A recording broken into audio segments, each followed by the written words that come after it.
Despite the full-scale invasion of Russian troops and ongoing air attacks on military-industrial facilities, Ukraine continues to develop and produce its own weapons. The war has given impetus to the development of new drones. The Ukrainian Defence Ministry reports that 28 domestically produced UAV models of various types have been adopted for service since February the 22nd, 2022.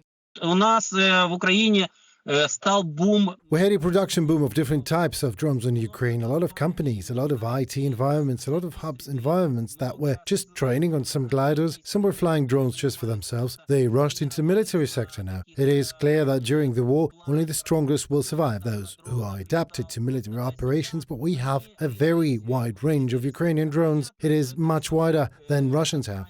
The Ministry of Defense calls the development and production of drones a priority area. The government and the military sector cooperate with private initiatives and fund the best projects. The time it takes to get new weapons into service has also shortened from 2 years to 3-5 weeks. In addition, unlike the Russian military-industrial complex, Ukrainian developers have access to modern Western components.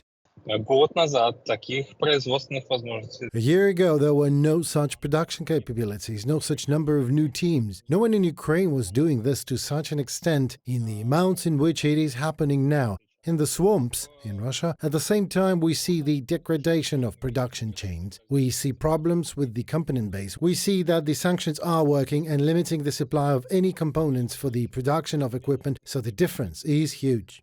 The Ukrainian Armed Forces recently adopted the domestically produced Bogdana self-propelled artillery unit. The unit got to the front line without additional state tests under a simplified procedure. However, the armament is still being finalized, and this is a common practice, experts say.